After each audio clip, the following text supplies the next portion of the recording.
Welcome to an episode of the Popcorn People podcast. I am your host, Ricky Valero. We are going to dive into the world of the MCU. Did Fantastic Four the first steps do another step in the right direction for the MCU, or does it take a step back? I'm joined by my partner in crime, Don Fisher. How are you, man? What's popping kernels? Man, it's been a while since I've got to say that. And hey, real shit too. I got a little soundboard on the way, so we're gonna be able to play some sounds, have a little. We're gonna have fun with it. You know what I'm saying? I like it. I like it. And it's crazy Uh, because it's like the perfect time. You know what I mean? Like it's about to be crazy for us. yeah, and then it's been. We hit these anybody else in the industry I'm sure has kind of critics wise have maybe hit this same kind of wall we've been hitting where there was a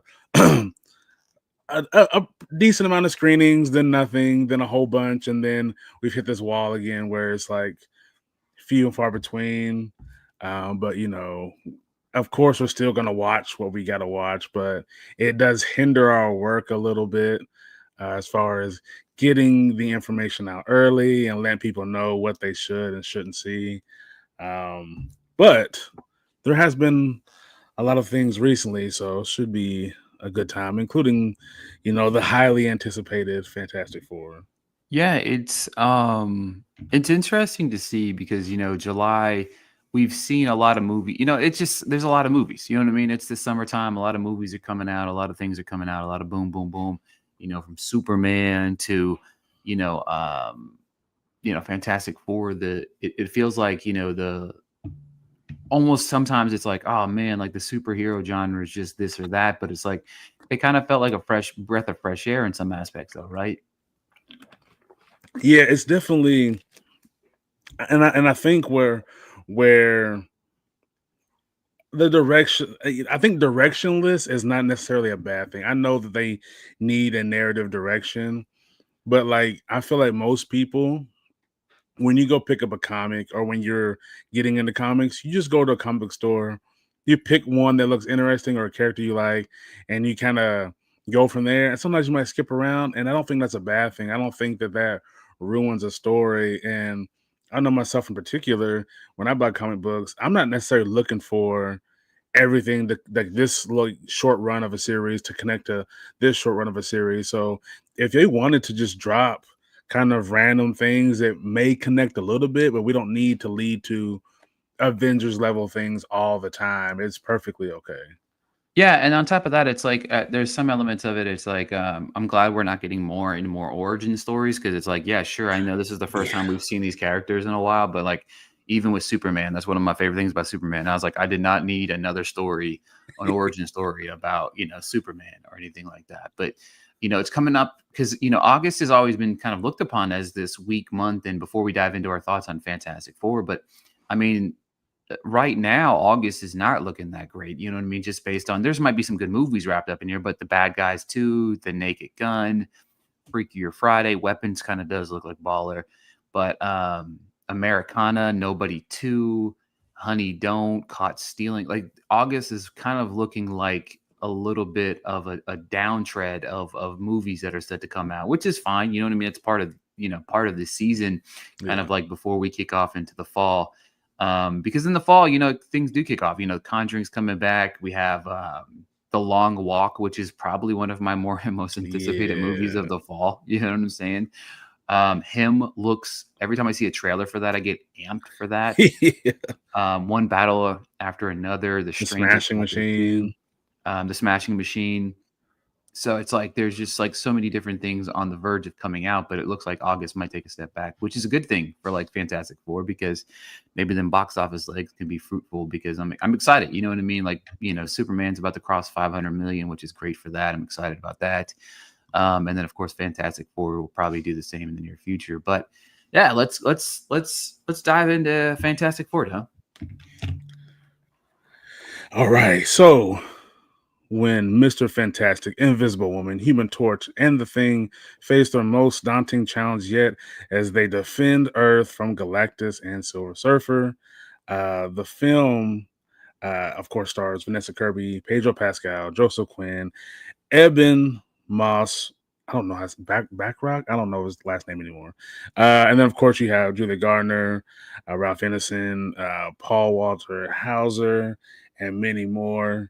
Look, so so working in Geek Vibes Nation, people are always going to come to me and ask the question that we always talk about, that everyone talks about: superhero fatigue. Do you think it's real? Do you think it's a thing? How can they fix it? Now, I don't think and I've said this before, I don't think there's a necessarily a such thing as superhero fatigue, because is there a such thing as horror fatigue or drama fatigue or rom-com fatigue? I don't know. You know what I mean? I think people like what they like, and it's not necessarily a fatigue thing. It's about good versus bad movies, right? So after Thunderbolts, we all kind of go, oh, okay, like they understood what we were saying. They gave us something that wasn't as formulaic as the others. You gave us flawed characters and a story that wasn't what we're used to. And then Superman drops, and everybody, especially because Superman is the number one hero, he is the grandfather of the superheroes. Everyone wants to see it, and everybody goes, "Oh, okay, I like this." It's renewed invigoration for the superhero genre going forward, right? Especially James Gunn's world in DCU. But then, of course, we knew Fantastic Four First Steps was dropping, and everybody, MCU has been big for a while, so you kind of go, "Oh man, I hope that this is a new path as well," and especially because we hear about the MCU being reboot. Maybe it needs it, maybe it don't. That's a debate for another time. But I I can't necessarily say that I was super excited for the film. I wasn't not excited, but like the Fantastic Four has always been like a team of heroes that's kind of like, I mean, they're okay, I guess. I was always preferred just seeing them going against Doctor Doom. I mean, the Thing looks cool. Human Torch. I mean, who doesn't want to be able to set themselves on fire and not be hurt and fly? That's cool. But other than that, like, it was kind of boring.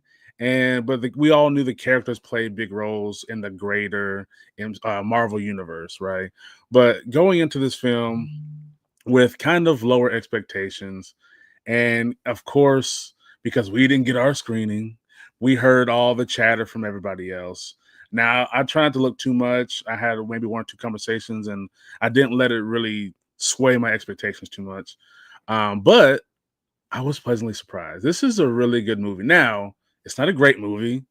It was missing some of that oomph that I was expecting when you're going against some giant foe like Galactus. And I know Galactus isn't this super powerful cosmic being in the same way Thanos is, or something like or Kang, but he is huge, right? You expect destruction, you expect some kind of super team up that is a visual feast.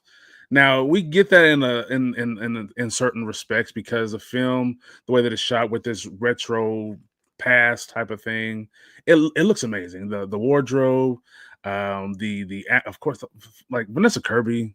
Look, look, we haven't seen her in a while on the big screen, and when she had that little run for like a year or two, she was one of my favorites, if not my favorite actress. And then seeing her in this, I was like, oh, she's back. She's back. Dude, she is so good. I know people, all this Pedro talk. Vanessa, she's the whole movie for me, dude. Like and now granted, it is a family oriented movie, and who's the head of the family? The mother, right? And she's guarding her child, and just kind of to see the strength of the mother put in the forefront of this movie, whether it's her having to kind of go against what they're all talking about and almost in a sacrificial way prove her point that like you would do the same thing. I'm gonna protect my family first, but I'm not gonna let anything happen to you. And then the things that she does to fully sacrifice herself to protect her family, like dope, super dope. And I'm sorry, I'm still not fully sold on Joseph Quinn as the Human Torch. I love dude, but I just I think his performance was good. I just like aesthetically, I just picture somebody else. I can't say, exactly who I picture, but I think after seeing Chris Evans as Human Torch, and he fit so perfectly that I was just like, I don't know, I don't know. Eben did great as the Thing. I mean, he even sounded a lot like Michael Chiklis when he was playing the Thing. I was like, oh man, like what a perfect casting. They sound so much alike. Um, but yeah, I think the overall film looks great. I will say the beginning's a little slow. I was already tired. I almost started to nod off a little bit. Full transparency. I'm not gonna lie to you. But it did, after like the first 10, 15 minutes, it did lock me in, and I was like invested in what was going on, invested in the characters. It just was missing some that X factor. Like the sequences weren't as dazzling as I expected them to be. We didn't get the full extent of a lot of the power sets. We saw some lifting from the Thing. We saw a little stretching from Mr. Fantastic, but this was definitely Sue Storm's movie. This was a centering everyone around her because she is the matriarch of this team. And I really enjoyed the Silver Surfer. I think people were, of course, because the way the superhero fandoms are, they were definitely a little harsh before they even saw the movie. And I think going forward, we'll see more of her Shalabal. I think that character was great. Galactus looked great, but again, it's not. I don't. I've seen people saying this is my favorite MCU movie. You're tripping. What are you talking about? But yeah, what are your thoughts? Yeah, so I'm kind of in the same boat with you when it comes to certain aspects of the film. I just wasn't super excited. You know what I mean? We've heard about the different casting, this, that over the years, and I so the cat obviously you're right. Vanessa Kirby show, 100%. Like this is her movie. She's fantastic. I love the dynamic of seeing a woman in this universe be the stepping stone of being the backbone of this team, because for so long you see so many different elements of it, and the ability to raise the stakes, because she's trying to protect her kid, and then being that mother figure, but also the idea of blending someone being able to be a superhero while also being a mother. I thought that dynamic was super awesome as well, because you never one time heard Pedro say, "Oh, hey, you need to sit this one out. You're pregnant," or "Hey, look over the kid." No, it's like, "Hey, we need to get out here and work together as a unison team." Um, Look, I know this is like a controversial subject on the internet, but I'm tired of seeing Pedro, and I know that's the controversial side of things because people love Pedro, and the thing about it is like, do you love Pedro or do you like to look at Pedro? There's a difference, and there's nothing wrong with that. He's good on the eyes. I get that, but I am tired of seeing him in movies because there's been two big time movies released in the last year where I'm like, you could have put someone else there and it could have been better. Gladiator 2 was the first film. He was completely miscast in Gladiator 2. He was completely out of touch there. And here, I thought he was good. I just feel like somebody else could have been better. I just didn't feel like he fit the mold here. I do think him and Vanessa Kirby had good chemistry, but I think Pedro could have good chemistry with the wall. You know what I'm saying? Like just the way the way he is. But I don't feel like he was the perfect fit for the role here. He's the one that stuck out to me like a sore thumb. It was Vanessa Kirby's show. I did love Ebon as Thing. I love the little beard dynamic at the end. Of course, as a guy, the guys with the beards here, you know what I mean? I love that element of it as well. But Galactus, there's this scene where he goes through New York City, and it's one of the coolest scenes you'll watch. You know what I mean? Like it reminds you of, like, it's the first thing that popped in my mind is like Stay Puft and Ghostbusters, like going through the city. But the way that they shot it, of him coming out of the water, looking at the Statue of Liberty, and then walking into the city, I thought that was really cool to see. There was some CGI splotchy stuff, you know what I mean? But which is crazy to me since it's like a $250 million movie. It's like, hey, can you not have perfect CGI for that price? But it's a welcoming addition. Yeah, anybody that's saying it's like the best, comic book movie ever, like they calm the fuck down. The one thing that I really want to do now that we have this digested this film, and since we have a little bit of a slow week coming up over the next month, it's like I really want to sit down and iron out my Marvel rankings. You know what I'm saying? Because, you know, is it is it one of the best? No, but is it like at least peak enough to really grasp your attention for the future phase? Absolutely. You know what I mean? Because a lot of the stories Dale Young, this actually felt like it stood out different from the other movies. You know what I mean? Thunderbolts felt like it stood out from different. I feel like people sleep on the idea of how really good the Thunderbolt was. Like it was Yeah. really, really like it's still, in my opinion, the best superhero movie that has come out in 2025. I prefer Thunderbolts to Superman to Fantastic Four. I think it actually goes in that order too. But I think all three are very good. You know what I mean? Like, you know what I mean? It's like it's not knocking one of the other movies. I just think that Thunderbolts had a lot more to show for it. And Superman, man, Superman's still really good. I can't wait to watch Superman again. I really Yeah. can't. And I'm excited for Supergirl, which doesn't make any sense, but like Millie Alcock, I mean, she just like when she was in the movie for like 30 seconds, she had me laughing and falling in love all in once. But yeah, to me, I really liked the Fantastic Four. I did. I really enjoyed it.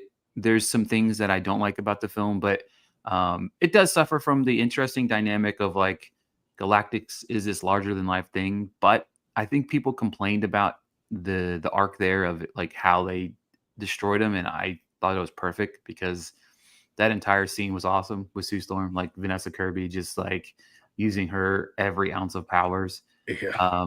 was baller as shit. You know what I'm saying? So I do think that the her revitalizing at the end, that scene was way too long. Like Yeah. to me, it Yeah. should have been just like I don't understand why it wasn't expedited process of just putting the baby on her.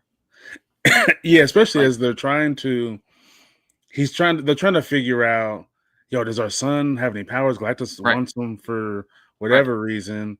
So yeah, it should be like well, we should have like, and I know it's probably it's been done, but at least give us some kind of glances of like when they're not paying attention to the baby moving something or opening up a wormhole, something to where we Mhm. kind of go, oh, okay, now I get you want this big, oh, the mother baby. I get it, but it was so like you said, it was long, but then it was almost too subtle Yeah. because when you look at her chest, you see a little bit of something like powers coming out of his hands, and it's like, but if you blink, you miss it Yeah.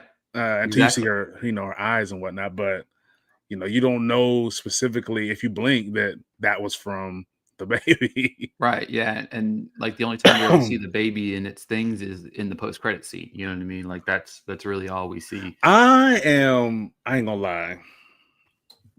I am so upset how much they gas these damn post credit The scenes. second post credit scene, I stayed for Oh that. my I literally wanted to go on the internet and say whoever told me to stay for the second post credit scene should be like dude. banished. The first one I thought was kind of cool just based off of the idea, but I felt like it would have been cooler if maybe we saw Robert Downey Jr.'s face. You know what I mean? Like, Yeah. but I felt like I could have read what those were online and been perfectly fine just not Right. seeing They them. gassed it so I was like, even I had my son with me, and even he looked like underwhelmed. He's like, oh, cool. Yeah, the first one, I'm like, all right, that's cool. I should have got up and left at that point, and I could have Googled what the second one was because I'm like, wait a minute, it was just a fucking cartoon. What? Are you kidding Yeah. me? That's what I watched in the post credit scene. No, come on, man. And the fact that they were like, what they say? The Russos directed the post credit scene, like it was gonna be this Right? extended, like 3 5 minute scene. Yeah. Okay. Like it was 30 seconds long, and all it was to introduce, what Doctor, what is his Doctor Doom? What is his Yeah, name? yeah. Victor Von Doom. Yeah. So, which is whatever. And Yeah. I don't even remember if I have to watch it again, but I feel like he wasn't mentioned at all in the movie. You would think if he was gonna Mm-mm, show up, there would be some kind of like it's like in passing of like, oh man, maybe we need to call Victor. Like when they're trying to figure shit out, you would think mm-mm, to be or hey, we need to call Vic. Like some kind of subtle thing where you can tell it's personal because they gave him like they shortened his name, and then mm. you go, oh wait, is Vic? that's gotta be Victor Von Doom, but they didn't do anything of that sort. I will No. say though, this is probably my favorite aesthetic out of all the MCU movies. I've always loved like the past or the retro futurism. Where we thought we were gonna be come the 60s and 70s that we never reached. I always thought that looked really cool because you get that mixture of like what was around and what was being like design and concepts. Um, but this world has all of it. You have fancy cars and toasters and all kind of cool gadgets that hell, we're just now getting some of them. Yeah. Exactly. All right, Dom, what else you been watching lately, man? Have you watched anything good? And if you say Happy Gilmore 2, I'm gonna leave the Look, podcast right now. Look, man. man, that shit was ass, dude. Look, Come on, man. look, man. Look, it had his Happy Gilmore 2 had his problems. I do Oh like for yeah, one, it but was the look, movie. The whole no, movie was the problem. look, I knew me and my wife watched it. We knew we were in for this weird, goofy ride. And I don't know if you felt the same way though, as you kind of saw how he was kind of paying homage to every single one of his movies.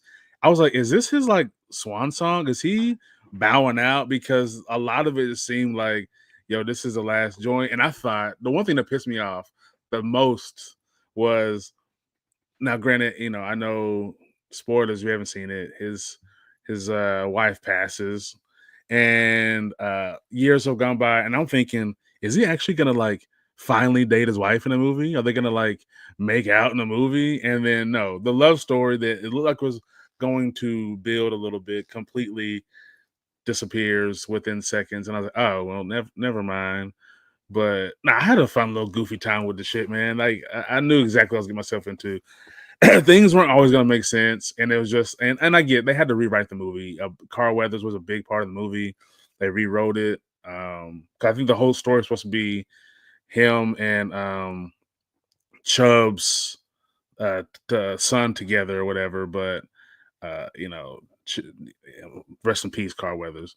Eddington, I watched Eddington. I was let down. I don't. I kept look. In our, I don't. You know what?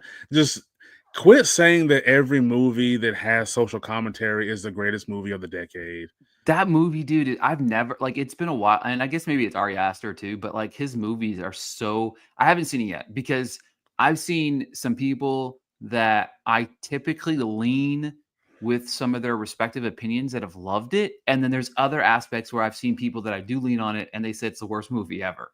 And I'm like, there's nobody like in between on that movie. You either Dude, love that movie or hate that movie. And I don't get it. yeah, because like I get like first off, the first like hour, 45 minutes takes for, and they're building up to something. I get it, and it does make sense the way they built it up. I just feel like it takes forever, and I was like, I get you. He's instead of going into like the other pandemic movies where they have like, oh, this couple, how they're dealing with it in their house, how this couple's dealing with it at their job, or how these hospitals are dealing with it. It gives you the macro level of like how the outside world seemed to be um, coming apart. Whether it's protests, whether it was you got to wear your mask, no, I don't, and all this back and forth shit. But it was just like cool. Like I mean, the only aspect that I really appreciated and I knew was gonna make a lot of crowds uncomfortable was when it got to like talking about the race relations aspects. Um, but other than that, it was just it kind of felt like copy and paste of what of Twitter videos, and you're Yeah. taking Twitter videos and piecing them together to make a cohesive story, and then just how it leads into like a Kyle Rittenhouse type figure or all these red pill type dudes. Like I don't know, man. Like I was looking forward to it. I like Ari Aster, but like if you really didn't like Bo Was Afraid, you're gonna hate this. Like, I want to reference some comments here real quick. So there was a reference in the movie. Jake said when all the nations representative gathered to see Fantastic Four, there was a notable absence from. that's right. I do remember calling that out in the theater. You're right, Jay. Appreciate that. I forgot all about that. Did you watch the Peacemaker 2 trailer? Yeah. Yeah, Dude, I've been rewatching Peacemaker again. I love that show. so good, Like, dude. This is one my thing too, right? There's still a few people here and there like they don't fully understand why James Gunn did certain things with Superman. Trust the process, dude. Trust it when it comes to superhero movies and shows. Trust this dude because he was able to make us care about Guardians of the Galaxy, a group I had never heard of. I had Never. seen I think I've seen a picture of I can't remember Batista's character's name now, but I remember seeing him punch a Drax. hole through Drax. I saw a picture of him punching a hole through Thanos before in the comics. And I was like, oh, who's this guy? But other than that, I had never really heard of that, and we were fucking sobbing over fucking Rocket and shit. And Yeah. then Peacemaker, a character who we never really heard of, and this show was fucking fantastic. And the fact that he is really good at making redeemable characters. They're flawed, and then somehow still being in themselves are able to kind of right the ship. And like in the trailer, he's like, I want to be like a real superhero. And as the show, we watched in the first season, he's not necessarily a bad person. He was raised by a piece of shit, and he's trying his best he's doing the best with the tools that he was given, right? And as further the show, the people start to love him because he's always likable in the first place. But this second season, dude, like, first off, the cast looks like it doesn't match, but they're so good together. And I'm ready for whatever intro they've created for season 2 because I love season 1 with the weird ass dance and shit. Dude, yeah, James Gunn knows what he's doing. Marvel fucked Yeah. up. Creature Commandos and Peacemaker. Yeah, I'm excited for Peacemaker. I think it's fantastic. It's such a good addition to this. Let's see here. What have I watched? I Know What You Did Last Summer. I was very hit and miss on that. I was really hoping for a little bit more. The story kind of was like, but I do like who they made the killer in that movie. Won't spoil it too much. Happy Gilmore too. I fucking hate it with a passion. I like fell asleep, woke back up, and I was like, oh, it's still going on. The never ending movie. Yeah, I mean, I've just been watching I've been watching a little bit more TV shows lately with the Yeah, you've Hunting been Wives. busy You watch that? with the Netflix joint. What's it Man, called? the The reality music TV show. stuff.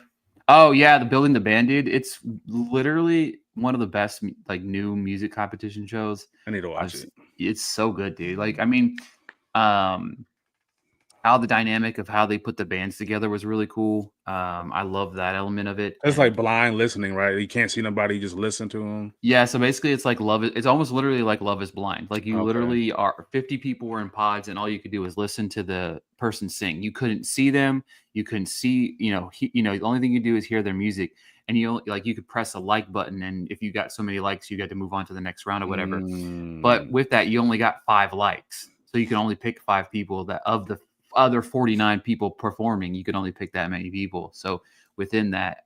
And then whenever you start communicating, you form a band, you still don't see each other yet. Oh shit. You don't see each other until the first performance together. They get like, so if it's like the 4 of us, like you each get like a portion of the song that you have to learn on the fly.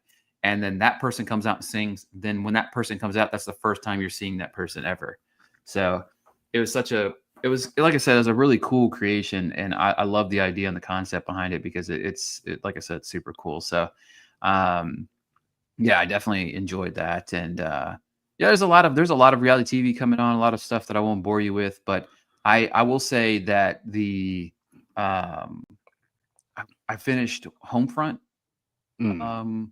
I was kind of in and out on that one. My wife was watching it, but the parts that I was in on, like I've seen the last probably 2 episodes, fantastic. Dexter Resurrection. First off, I love Dexter, one of the best TV shows ever, even with the mediocre ending. The way that they've been able to create this new show and make it fresh, Right. it's so fucking good. Like, if you're a fan of Dexter, you need to be watching Resurrection too. So, I tell you, a show that no one was talking about that we started watching and finally finished was Deli Boys on Hulu. That show is so good of mixing um like Indian culture and gangster shit, and comedy. Like it's so good. And I hope they get a season 2. So whoever's listening, go run them numbers up so we can get season 2. I'm tired of good shows getting canceled. It's happening all the fucking time, and it sucks. dude, it's Uh, so bad. what was it, that Duster show? My brother said he watched it and loved it on on That's on Max. um, on Max and said he loved it. And then he said they just canceled it. They canceled it Yeah, right away. because it seems like what a lot of these streamers are doing is they're waiting for like a huge weekend when it first drops, and the weekend's not huge. Then they're like, "Well, that's it." And it's like, no, like let word of mouth build this shit up for at least a month or two, Let it because cook. there's so much for us to watch. It's hard to kind of get to everything. Like, I did finally finish Squid Game. Mhm. They look, not a lot of shows end great. I think they ended even though this is leading into Finchers. I think they ended it pretty well. I was pissed off the whole time. I Uh, loved it. I love but it season 3. was it was so good. Yeah. Like and it just makes me wonder, like, okay. And I think this conversation started once that the announcement was it's gonna be in America, like what games they gonna play. And I'm really curious as to what Man, is considered universal American children games. I think the opening game needs to be dodgeball. It's gotta be. Like the first, because like that's the I think that's almost like the variation of red light, green light, because you gotta remember, like, red light, green light could eliminate so many contestants. Yeah. So if you have your 456 players, even if you have like 4 rounds, like if you eliminate somebody, that you're safe, that person's obviously dead. You know what I mean? But like I think it's just such a universal game Yeah. of like the first game, you have 223 people over here, whatever the number, 228 people on this side, 228 people on this side. And even if you play a 50 versus, or if you just have them all in there at one time, Right. you know what I mean? Like the number one rule is, like, if you eliminate somebody, you're safe. You know what I mean? And but I think that would be such a dynamic way to like open the show, because again, like you can't have 456 people roaming around initially. You know Yeah. what I'm saying? So like if you have that element of, I would love that element of it. So Yeah, they and they, Kate they got to Blanchett, do. I like, know. Like how? As soon as I saw that, I was like, "Oh, oh, they serious? Okay." yeah, Like they were like, "We got to turn this shit up," and that's one of the ways we're gonna have to do it. yeah, Yeah, they gotta have dodgeball. You gotta have like Red Rover. yep, You can't do tug of war because it's already been done. yep. Maybe some kind of jump rope hopscotch, or not hopscotch, but like double dutch type thing where like the But they first also person had goes. like they had the jump rope in this season though, so that's like hard too. That's true too. But I think yeah, you might there's if you did it, you'd have to go. The first person sets the number, and if the second person doesn't reach that number or mhm. pass it, then you get tossed. Yeah, and then you could do some sort of like, you know, balance beam, like, whole playground scenario, you know Ooh, what I monkey mean? bars, yeah. Monkey bars, you gotta go down a slide, bullshit, like, you just have to do, like, a whole obstacle course full, like, there's just so many There's a different, lot. yeah, Yeah. It's there's so gonna many be different ways. fun. Yeah, for sure. What else did I end up watching? Oh, I did see the movie. I know everybody, at least I have. I'm sure everybody's kind of seen the marketing for Sketch. Dude, I can't say too much yet. I know there's been some blurbs in there, but the embargo's up on Wednesday, review wise, but it is surprisingly really good. Um, I've heard good things about it, so yeah, that's probably man. just like Like something I gotta see, I so I heard people crying in the screening, and the whole time I'm just sitting there like, is everybody else like really like excited that this is going really well? Okay, okay, I'm not the only one. Yeah, it is good, man. And the fact that it was shot in Nashville, the director's from Nashville, like it's really cool that like this may be something that ends up on some of these the critics groups. It's going to end up on some of these lists, man, like especially if there's something to do with specifically just fantasy children movies. Like it was really good. And also I did watch, well, I watched about three-fourths of it. It was really late, and I was like, I'm gonna go to bed. That K-pop Demon Slayers mhm. or Demon Hunters, dude, what? Like, why is this movie so good?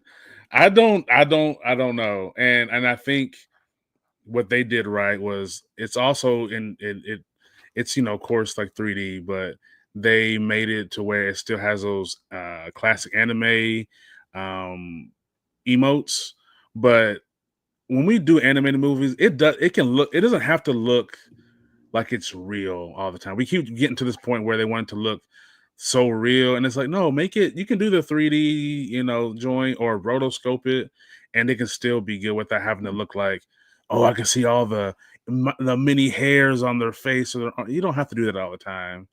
Because I did watch Minecraft. Yikes! I still have no desire to watch that. It took me 2 tries to finish it. I was like, I'm not with it. Who did y'all owe money to do this movie, man? Like, it's not. Nope. Yeah, I'm the same boat there. I don't know if I'll ever want or need to watch that. But yeah, that was a good little recap episode. We'll be back next week. I'm trying to think of what we'll talk next week. It depends, I guess, on what. We'll figure something out. We always do. We do have a screening this week that we're going to go check out a movie, but we can't talk about that quite yet. But yeah, outside of that, thank you guys so much for tuning into another episode of Popcorn People Podcast. We'll be back next week. Peace.